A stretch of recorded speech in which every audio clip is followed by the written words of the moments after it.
What's up everyone, welcome to the video. In today's video, I'm going to be talking about 5 things I do on a daily basis to stay in tip-top shape year-round.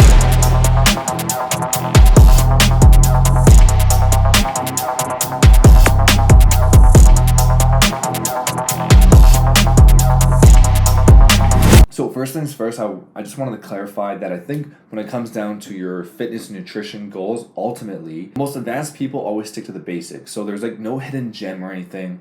After like 8 to 9 years of me training, I've tried a lot of different things, but I've always stuck to the basics in order to get the results that I've always wanted. So that being said, over time, I've tried multiple different things and I know what works for me. So ultimately, I'm just gonna kind of explain what I do on this day-to-day process and hopefully bring some value to you. Didn't put on the list, but staying hydrated is a really important one. So first things first, I would say is sleep. So when I first started training, if I have like a kind of like a triangle diagram here, the foundation, the most important part I would say back then would be my training, nutrition, and then sleep. I would consider sleep at the top, like the smallest part of it, to be like not the most important. Now, after 8, 9 years of training, I've just have learned so much about my sleep, and having good quality sleep and sleep hygiene just in general is going to really reflect on my training and the results that I'm getting out of the gym. So now my foundation is sleep, nutrition, and then training. So ideally, when it comes down to it, I've invested some time and some money into learning as much about sleep as I can, and one of the products that I've invested in is the Oura Ring, okay? And this thing, I've actually made videos about this, so you can check it out here after you watch this video. And the Oura Ring has taught me so much about just how I sleep, just in general. You put this on your finger, measures the blood vessels in your hand, and I can learn just about my deep sleep, my REM sleep, and my overall readiness for the day. So some of the things that I look at when I look at this Oura Ring is typically just like my deep sleep just in general. I try to aim for like 2 hours or more per night. And the deep sleep is that restorative sleep is going to help with muscle growth, recovery, and repair. So that I can just wake up every single day feeling stronger. And then I look at my REM sleep as well, so rapid eye movement, and this is going to be generally geared towards the cognitive ability or the mental aspect, clarity and focus throughout the day. And again, I want to make sure that I'm showing up with that, that mental focus, going to the gym, getting the results, and then staying focused on track day after day after day. Some other things I look at is my HRV, the heart rate variability.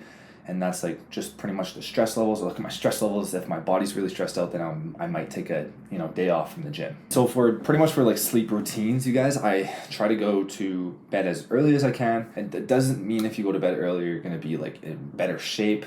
Everybody has different sleep chronotypes. But typically what I found that works best for me is just going to bed really early, getting good quality sleep, not eating too much before bed, and minimizing screen time. So I'm not trying to stay on my screens as much, trying to just stay off of that stuff as much as I can, like an hour before bed, to help the quality of my sleep overall. Second thing I want to talk about is counting my daily caloric intake and macronutrients. Now this might seem like a very I would assume that most people think that, people that are in good shape look at their food that they're eating and then they do it on a consistent basis, right? So day after day. But I just wanted to first say, I think a lot right now in the fitness and health community, like a lot of people are like, if you count your macros and your calories every single day, like that's not the healthiest thing to do. Like it's very like, you can't do it for a long time. It's not sustainable.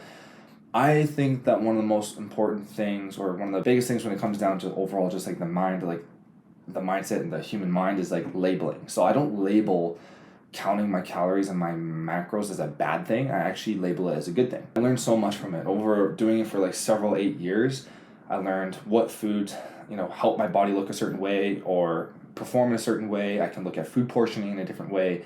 I typically would actually start to look at food as numbers, and that's when it kind of starts to get unhealthy. So I generally will talk about how I kind of split this up, where I don't really just like look at food all the time as numbers. I kind of just enjoy the process of it and hit my goals. So again, I'm not gonna really dive into like my calories and my macros, but I do look at this from a day-to-day perspective, and then I have breaks on it depending on my goals. If I'm competing and trying to win, men to seek for first place overalls, of course I'm gonna be tracking things. If I'm taking a little bit of break, like a month or 2 off, probably not gonna track as much. I'm gonna still relatively eat healthy food, but not track. So the third thing, of course, is the gym and going to the gym and getting effective workouts in. Now, something that I have done in the past is that just go to the gym without any like program or plan set in place. Now I've trained myself to go in with good intensity and get a good workout, But what I found is that when I just go in without a program or a plan, I'm just kind of getting a pump, which is still okay, and it's good to, like, I love getting a pump.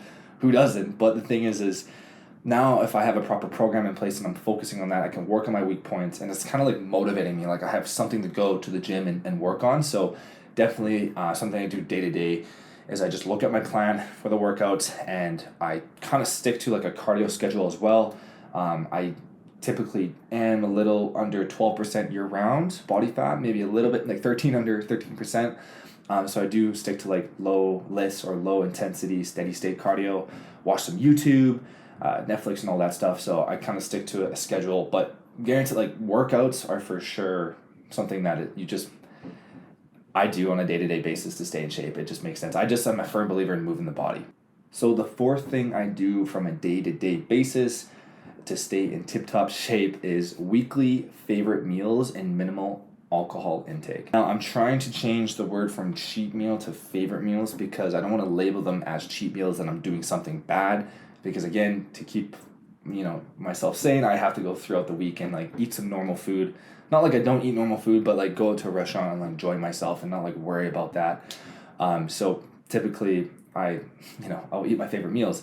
I like burgers and sushi, and I love breakfast food like waffles and stuff. But when I'm eating this favorite food, sometimes what I tend to do too is I lean towards having like a healthier source of it. So if I'm eating waffles, I might just get like the Eggo ones where you like throw into the toaster, which are really good.